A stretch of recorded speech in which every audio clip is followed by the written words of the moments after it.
autora desta frase. Recuperar a saúde depende da nossa capacidade de regeneração íntima diante dos reveses da vida. A cristalização de sentimentos negativos impedirá que as próprias células e órgãos também se regenerem diante dos inevitáveis sucessos que todos experimentam na jornada. Regeneração interior é a palavra-chave quando se pensa em cura. Nosso corpo foi conhecido por Deus com essa incrível capacidade de restauração. Basta ver o que acontece quando você tem algum ferimento. Sem a sua vontade, o corpo desenvolve mecanismos para fechar a lesão, cicatrizando-a. Quando o corpo adoece, todo o nosso sistema de defesa entra em alerta para debelar o mal e restaurar o equilíbrio da saúde. No entanto, esse poder regenerador pode ser afetado quando nossa mente se recusa a fechar as feridas da alma. E geralmente isso ocorre por causa do nosso orgulho. Se nós olharmos bem fundo, perceberemos que a maioria das nossas enfermidades nasce das nossas crises de orgulho ferido. Quanto mais as ocorrências tristes do passado estiverem ocupando espaço em nosso coração, mais as células e órgãos viverão sob o fluxo de energias deletérias, minando nosso sistema de recuperação da saúde. Como se deve trocar o óleo de um veículo de tempos em tempos, a fim de que as impurezas acumuladas não danifiquem as engrenagens do motor. Precisamos também injetar óleo novo no carro de nossa vida, pois o cultivo das reminiscências negativas faz o corpo adoecer.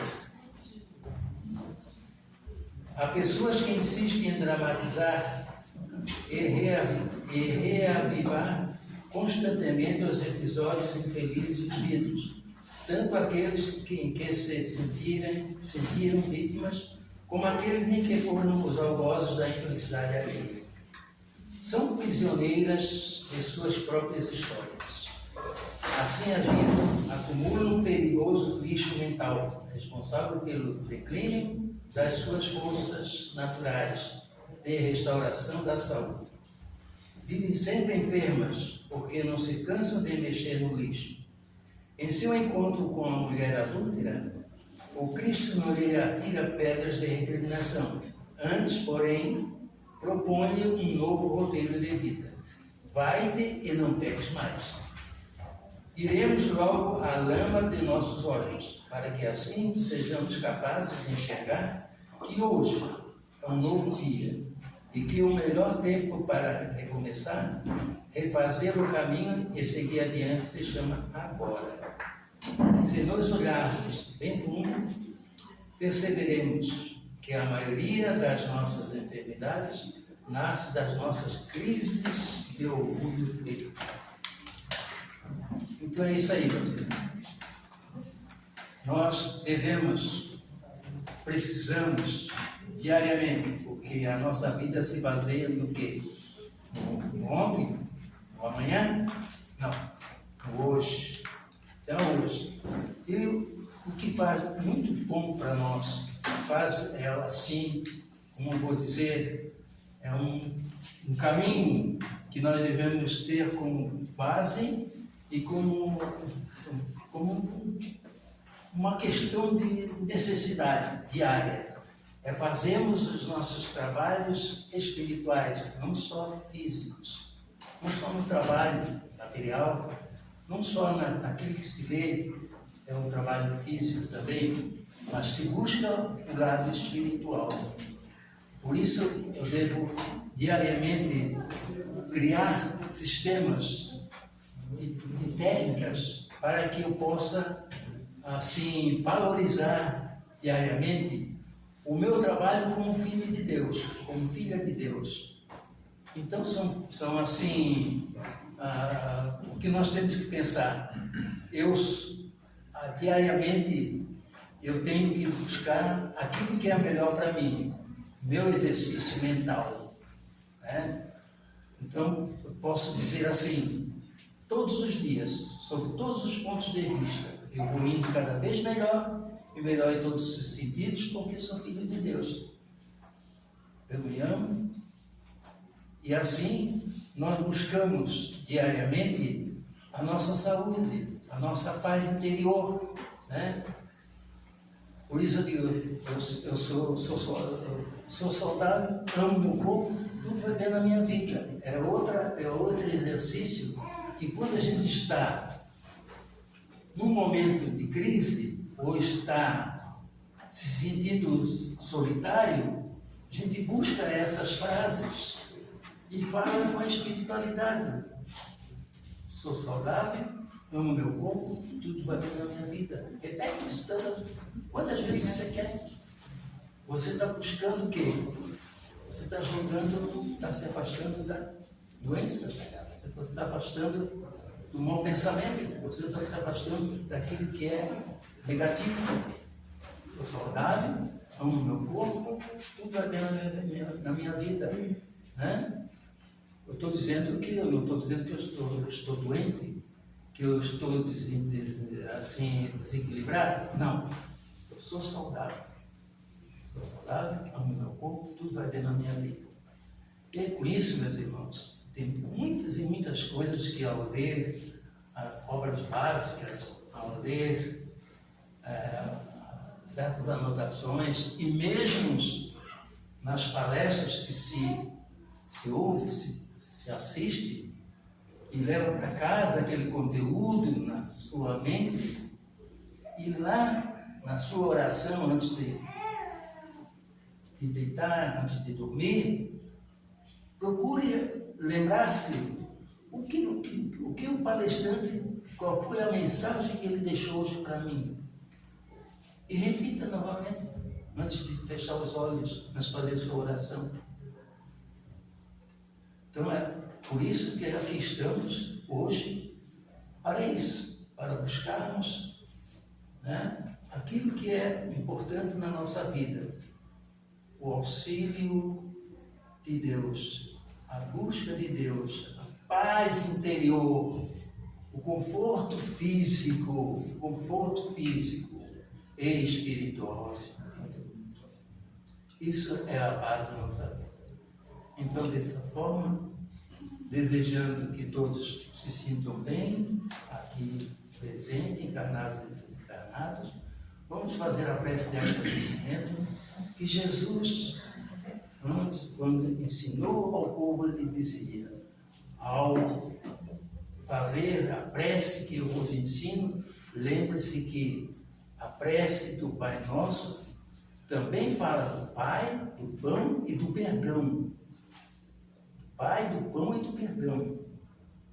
E é isso que nós vamos fazer agora, agradecendo a Deus a nossa saúde, a nossa paz interior, e orar por todos os nossos irmãos, aqueles que estão, os encarnados, os desencarnados, e os que estão enfermos, e assim todos diremos uma só palavra. Pai nosso, que estás no céu, santificado seja o vosso nome, venha a nós o vosso reino, seja feita a vossa vontade, assim na terra como no céu. O pão nosso de cada dia nos dai hoje, perdoai as nossas ofensas, assim como nós perdoamos a quem nos tem ofendido, e não nos deixeis cair em tentações, mas livrai-nos de todo mal. Que assim seja. E dessa forma, de Deus, de Jesus, dos Espíritos do Senhor, pedimos a permissão ao mentor desta casa para darmos por aberto o trabalho doutrinário e evangélico desta passando a palavra, nosso grande amigo Jeová. A hora da tua, abre o teu coração, queremos te ouvir.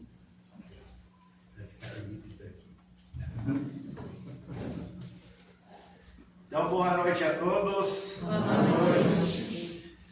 Então vamos seguir com o livrinho roteiro. Hoje o assunto vai ser Evangelho e exclusivismo. Uma coisa que chama a atenção nesse livro é para a gente também se tocar. Porque o que tem, embora a gente, muitos de nós não dá esse valor, o que tem de mais importante no mundo é o Evangelho. Para o próprio Espiritismo, de todos esses livros que tem aqui, ó, o Livro dos Espíritos, o Livro dos Médiuns, o Evangelho segundo o Espiritismo, Céu, Inferno e Gênesis. Se alguém dissesse para nós, pega um livro só, o resto deixa de lado, qual nós escolheríamos?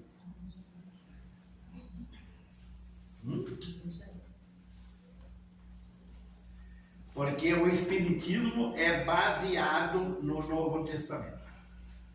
Se não houvesse o cristianismo, não haveria o Espiritismo. Porque é uma sequência: 10 mandamentos, cristianismo e Espiritismo. E eles dizem que ainda não disseram tudo, quer dizer, tem mais coisa para frente. Mas nós já estamos se preparando para receber essas coisas novas. Mas a velha questão, se nós não passar de ano, seja de faculdade, seja em qualquer curso, como é que a gente vai melhorar? Então, na verdade, assim como aqui na Terra a gente segue, numa encarnação, vários cursos, vai se adaptando, muitos fazem faculdade, fazem mestrado, fazem graduação, que geralmente é uma minoria. A maioria desiste de estudar. Mas, no geral, aqui a gente sabe ler e escrever. Pelo menos. Se não, que seria do celular? Que seria da internet? Porque todo mundo está aí com o celular na frente. Agora, se não souber ler nada, como é que vai entender? Então, o Evangelho é a parte mais importante que já passou por aqui. Tanto assim que a vinda de Jesus, ela se divide em antes de Cristo e depois de Cristo. Então veja quanto que é importante a vida dele. E olha como ele foi recebido. Ah, mas mataram ele, aqui. Será que se ele estivesse hoje aqui, ele não ia passar pela mesma situação? Porque nós celebramos de Jesus para pedir, mas para seguir o exemplo dele, aí que está o problema, para a maioria de nós. Então aqui nesse livro, eu já falei sobre Evangelho e individualidade, Evangelho e caridade, Evangelho e trabalho. E hoje vai ser Evangelho e exclusivismo. Mas ainda falta Evangelho e simpatia, Evangelho e dinamismo e Evangelho e educação. Para a gente se tocar de quanto que é importante esse Evangelho. Então, esse livro, que faz um roteiro das nossas encarnações, vai colocar bem claro quanto que é importante o Evangelho. Porque é bom assistir palestra, tomar o passe, mas e daí?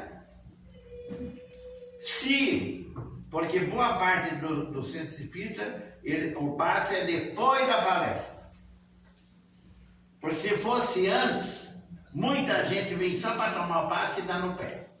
Palestra, isso aí é aguentar palestrante, falando sempre a mesma coisa, né?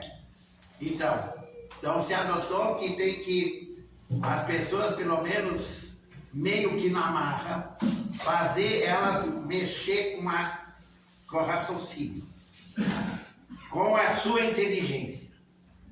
Como é que a gente usa a inteligência da gente? Será que é para o bem da gente ou é para o mal? Isso qualquer um de nós pode saber. Se eu sou uma pessoa triste, invejosa, ciumenta, eu não uso bem a minha inteligência. Então eu sou infeliz. A infelicidade depende de mim. Agora, se eu usar bem a inteligência, eu vou ser uma pessoa mais feliz. Então isso vai depender de cada um de nós. O ensinamento é bom. Por exemplo, medicina. Eu posso fazer um curso de medicina. Ficar anos lá estudando. Ainda mais que medicina é tempo integral. Não é qualquer um que consegue fazer. Porque tem que se dedicar o dia inteiro. E quem trabalha, e que um turno de trabalho, outro turno estuda, já são cursos que fica mais difícil. Porque tem que ter alguém patrocinando. O André Luiz fez medicina, mas porque teve alguém que patrocinou ele. Lá no livro Jesus, no Nosso Lar, ele vai contar como foi. Vocês querem saber? Vão ler o livro. Que a maioria não lê. Assistiu o filme, grande coisa. É um resumo. Então vamos ler. E quem não gosta de livro, porque hoje o livro está uma coisa meio que relegada, esse tijolinho aí que olho tanto, lá tem o livro para ler de graça. Mas e daí? A gente lê? E tem em áudio também. Então vamos ver o que eles vão falar hoje sobre evangelho e exclusivismo. Quase todos os santuários religiosos, divididos entre si, na esfera dogmática, isolam-se indebitadamente, disputando privilégios e primazias. Se você for em alguma das outras religiões que estão por aí, elas vão dizer que elas são as melhores. E se tu quer ir para o céu, tem que ir para através delas. Porque se for através da outra, vai para o inferno. O Espiritismo pode dizer isso? De jeito nenhum. Porque não depende de você frequentar a igreja, nem centro espírita. Depende do nosso comportamento em relação ao próximo. Que é isso que Jesus faz. E a gente se lembra dele só quando precisa dele. Mas não seguir o exemplo dele. Porque isso aí tem que começar dentro da nossa família. Se dentro da minha família eu já não sou pelo outro, eu já não sirvo o outro, como é que eu vou servir a sociedade? E se eu não amo a pessoa que está perto de mim, começando pelos pais, como é que eu vou amar Deus que eu não vejo? E que muitos de nós até desconfiam que não existe. Então isso aí são coisas sérias na nossa vida. Como é que a gente vai levando? Porque continuar vivendo, nós vamos continuar. Seja do lado de cá, seja do lado de lá. Mas cada um de nós vai colher o que plantou. E até mesmo nos círculos da atividade cristã, o espírito do exclusivismo tem dominado grupos de escola, desde os primeiros séculos da sua constituição. Como é que surgiu o cristianismo? Por Jesus. Se não fosse ele vir aqui dar o exemplo, e não tivesse junto com ele pessoas que seguiram, que se doaram, e a maioria morreu assassinado pelas próprias pessoas que lhe serviam, ele não estava hoje na situação que está, inclusive em relação ao Espiritismo. Porque o Espiritismo não viria se já não tivesse pessoas que no cristianismo deram o exemplo. E quem é que deu o exemplo, por exemplo, no cristianismo?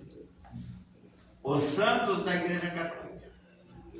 Mas porque seguiram o Novo Testamento, seguiram o Evangelho.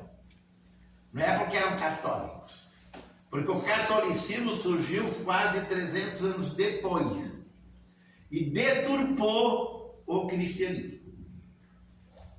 Tem centro espírita que não quer me saber que eu vou fazer palestra lá porque eu falo isso. E ainda falo mais. E quem deturpou fomos nós. Provavelmente a maioria dos espíritas de hoje. E que muitas vezes também não está levando as coisas com muita seriedade em relação ao espiritismo. Porque bastou um imperador por capricho dele, inventar a Igreja Católica Apostólica Romana, que eu nunca entendi quando eu era católico. Por que romana, padre? Ah, cara, você não tem que saber. E ela dizia muitas vezes, eu questionasse muito, dizia assim: bem-aventurados que creem e não veem. Quer dizer, a fé cega. Que justamente o Espiritismo vai trabalhar. A nossa fé tem que ser raciocinada. Por que eu acredito? Por que eu tenho que fazer o bem, se eu quiser evoluir? Já vem do tempo dos 10 mandamentos. Quanto tempo faz que nós convivemos com os 10 mandamentos? 4.000 anos. E durante esses 4.000 anos, vocês acham que a gente não existia?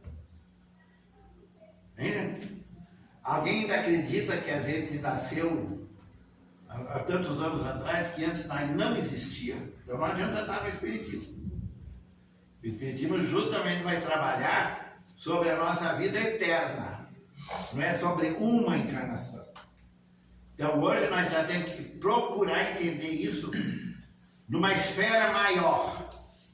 Não individualista, mesquinha, egoísta. Por isso que tanto os 10 mandamentos vêm falar sobre Deus e sobre o próximo.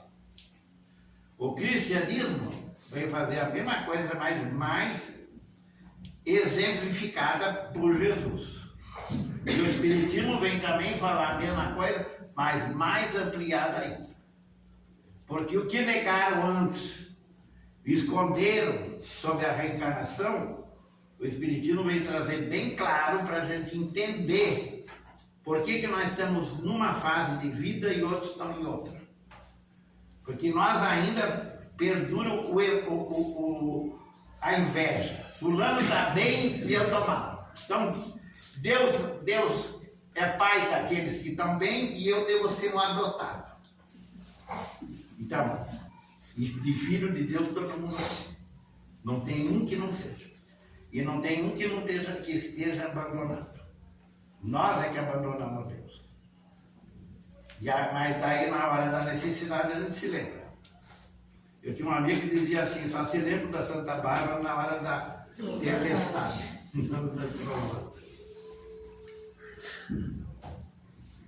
Em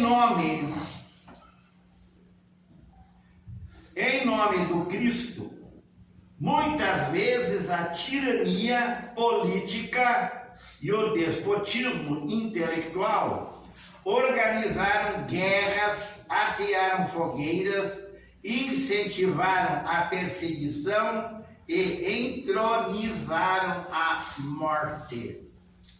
Quem vocês acham que fez parte das cruzadas, da Inquisição? Os católicos? Mas quem era nós lá naquela época? Não tinha o Espiritismo. Você acha que não era nós que estava aprontando? E incentivando que botasse fogo no outro? Será que alguém aqui não pode ter um filho, uma filha que queimou lá atrás e que hoje não consegue lidar com aquela pessoa? Porque dentro da família está cheio de problemas. Daí o culpado é a vergonha, é a ovelha negra. Então, e se a pessoa é cristã, ela devia de ajudar a ovelha negra. Não devia? E não abandonar, como a maioria das famílias faz. Ter vergonha que é meu parente. Ué, se veio, se Deus botou junto, é que tem um compromisso com aquela pessoa.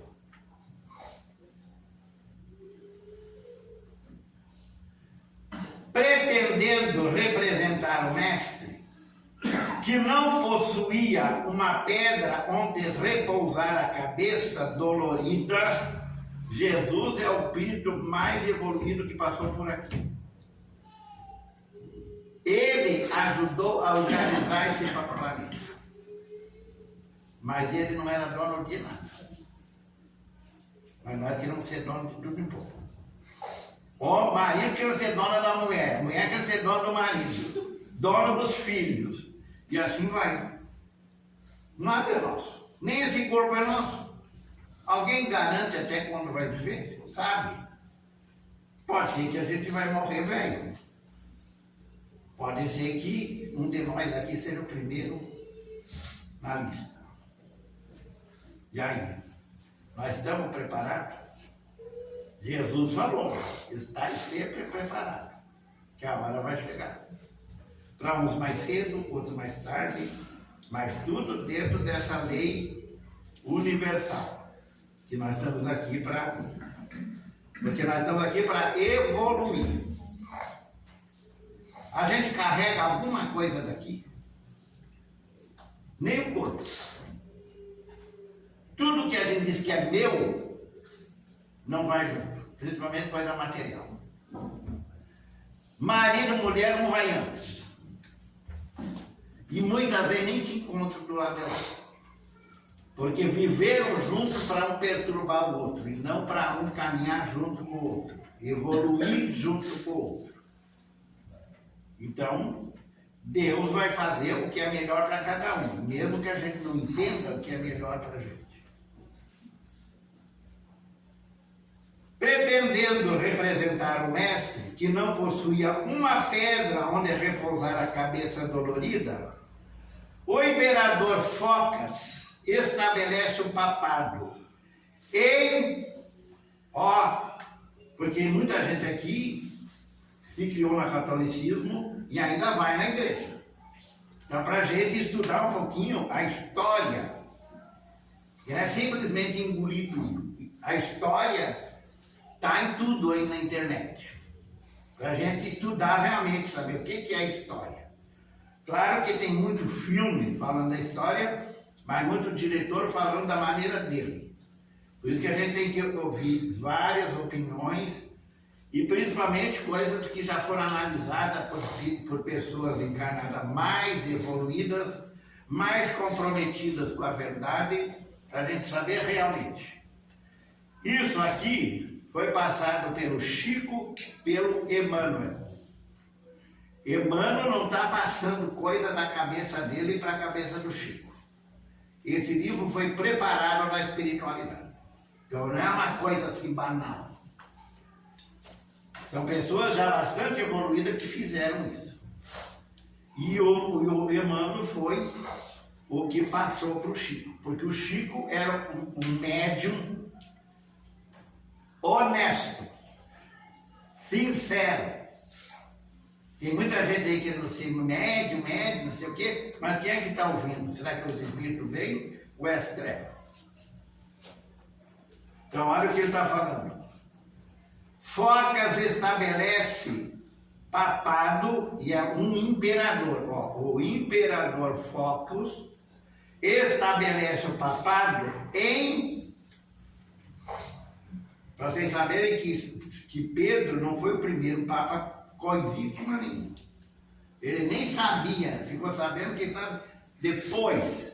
E depois de quando? Do ano 607. 600 anos depois da vida de Jesus é que foi criado o tal papado. Não quer dizer que não tem que ter, mas vamos contar a verdade. Vamos saber a verdade. Exalçando a vaidade romana. Era isso que uma das coisas que eu perguntava para os padres, eles não sabiam por que a católica é romana. Não foi na Palestina que Jesus se criou?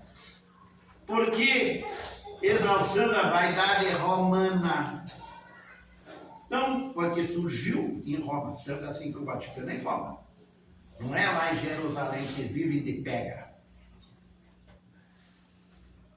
Supondo agir na condição de seus defensores, Godofredo de Bulhões e Tancredo de Siracusa organizou em 1096, mais de quase 1100 anos depois, um exército de 500.000 homens e estimulou conflitos sangrentos.